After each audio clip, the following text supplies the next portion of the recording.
Good evening, this is Bruce and welcome to my shop.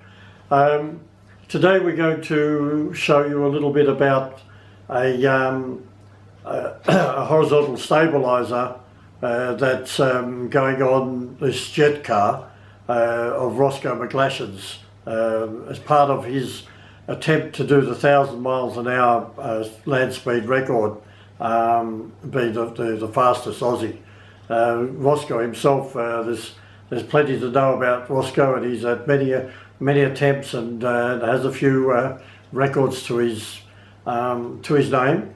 So I'll just pan in a little bit and we'll show you what the part is that I'm going to be working on, and then we'll pan around and we'll show you the part and the problems that had to be surmounted in order to be able to finish the build of this particular part. So that's the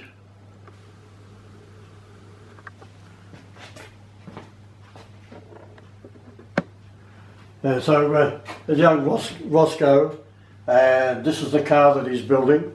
That's 15 metres long, about 45 odd feet long, and he's advanced quite a bit in it, and coming now to finishing off parts of it. And the part that I'm working on is this upper fin on the top here. Now that's been made out of a billet and hollowed out, and now what we're doing is we're closing the cover off. I'll show you that thing. So that's the car, that's the part, and down here I'll show you the part itself. We'll just pan down. Maybe I have to get it out a bit.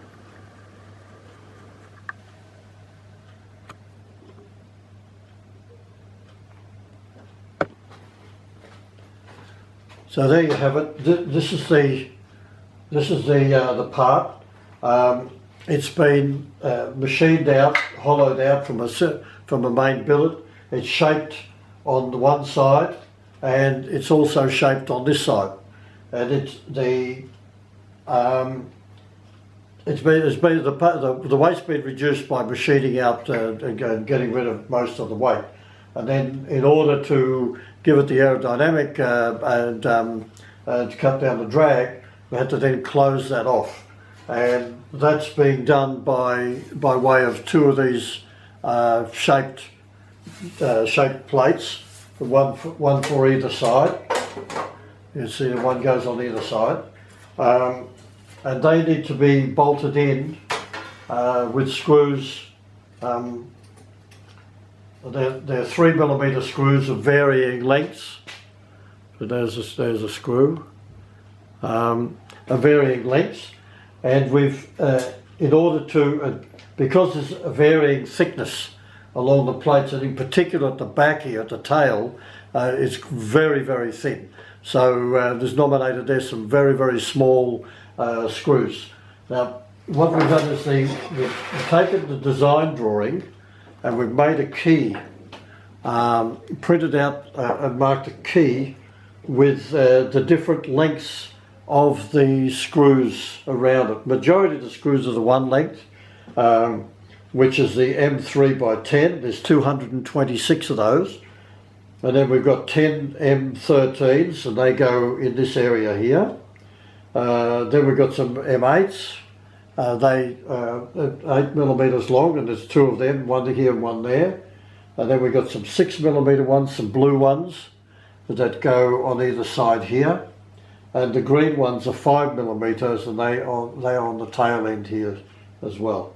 So we've got this key, and this key allows me now to be able to drill those holes. Now the problem we have here is that every single hole, we want to have the hole drilled down at 90 degrees to the plate, but this plate is curved over in two directions. So in order to be able to facilitate drilling that, I've come up with this jig, and the jig itself is a plate with a bearing underneath in the middle, and that bearing it can oscillate, can go backwards and forwards. And on both ends here are 2 bottle screws, and by adjusting those bottle screws I can tilt that table to get the right direction I need for the drill holes. So for instance, I've drilled one hole here, and then I've come across to do the second hole. Now what I've done is I've taken a drill press and I've made an articulated arm on it, so that I can reach, by moving this around, I can reach all those holes in one sitting.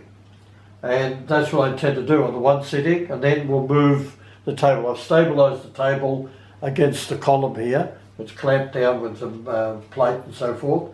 And so then every hole, because it's on a different curvature, what I'm doing is I'm bringing the drill to it, and with this little square, I then mark so that I've got that in line with the plate in 2 planes in both directions, so that I keep tilting and adjusting this until I've got that perpendicular.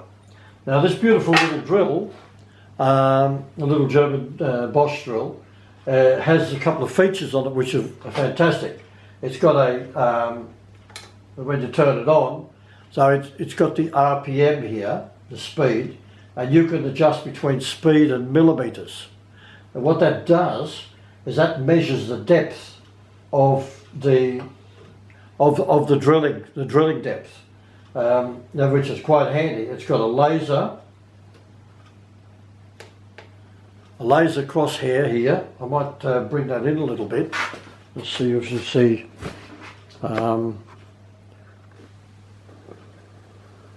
So you can see more of what we're talking about here.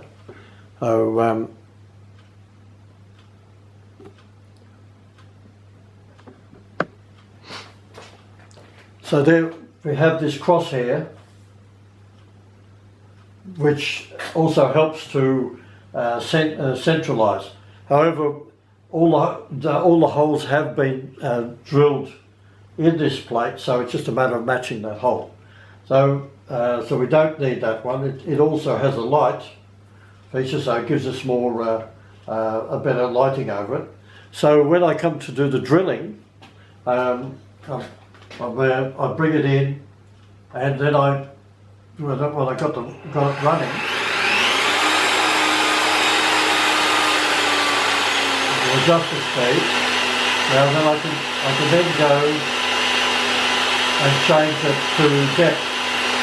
So when I bring that down to here, it's just touching.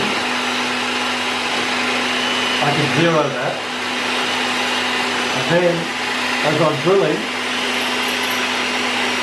I'm getting the drill depth. So that's giving me the drill depth here.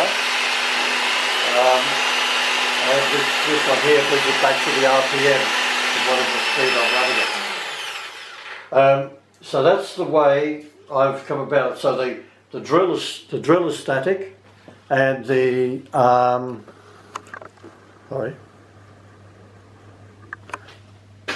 yeah. So we've got the.